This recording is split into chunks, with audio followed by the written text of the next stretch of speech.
Joy Division, a band that released only 2 studio albums, but their shadow, it looms larger than almost any other in music.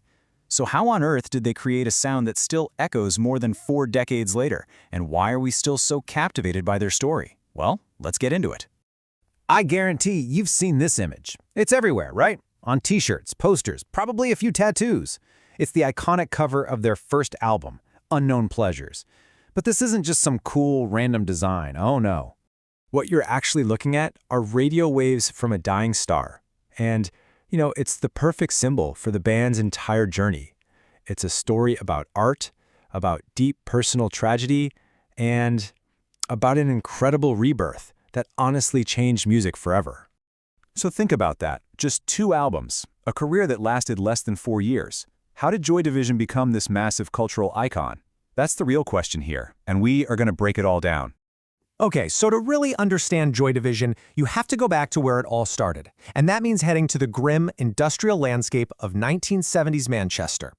So try to picture it. The Industrial Revolution is long over, and Manchester, which was once this powerhouse, is now just a city of empty factories and gray concrete housing estates. This bleak environment, it wasn't just a backdrop. It got into their bones, it became the soul of their music, and it shaped everything about their sound.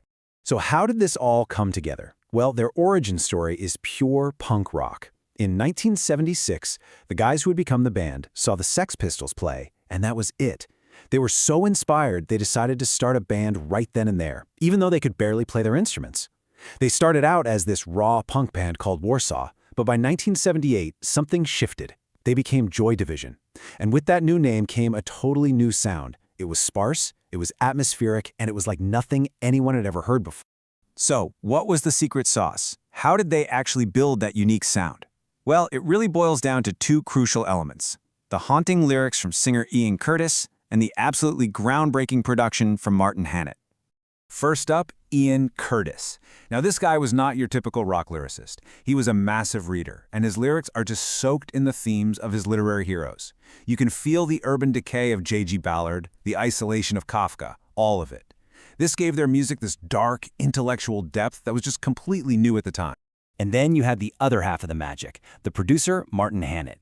This guy was a wizard who basically treated the recording studio as its own instrument. Look at this stuff. He used brand new digital delays to create this huge echoing space. He'd record every single part of the drum kit separately to get this cold, machine-like precision. He even had Ian sing through a telephone for one song just to create a sense of distance. He took their raw power and sculpted it into something atmospheric and, yeah, icy is the perfect word for it. But you can't tell this story without talking about the tragedy at its heart. Because for Ian Curtis, the line between his art and his own personal suffering, well, it started to get dangerously and very publicly blurred. On stage, Ian's frantic, almost convulsive dancing became legendary. Fans loved it. It was part of the show. But here's the thing. The audience had no idea they were actually witnessing the symptoms of his severe epilepsy, which was often triggered by the flashing stage lights. His art and his illness became impossible to separate. And this lyric from their song Transmission just says it all. It's not just some poetic line. It's a gut-punch description of his reality, this feeling of total isolation from the world and even from his own body, which he just couldn't control anymore. And then, on the very eve of their first American tour, at only 23 years old, Ian Curtis took his own life. And just like that, Joy Division was over. But here's where the story takes a turn you'd never expect, because it doesn't end there. In fact, what happened next is one of the most remarkable second acts in music history. It's a story of a complete rebirth from the absolute ashes of tragedy. The key to this whole transition is one song, Ceremony. It was one of the very last things they wrote with Ian. After he died, the rest of the band had to painstakingly listen to a crummy rehearsal tape to figure out his faint vocals so they could finish it. That song became the bridge from their past to their future, and their first single under a new name. And that new name? New Order.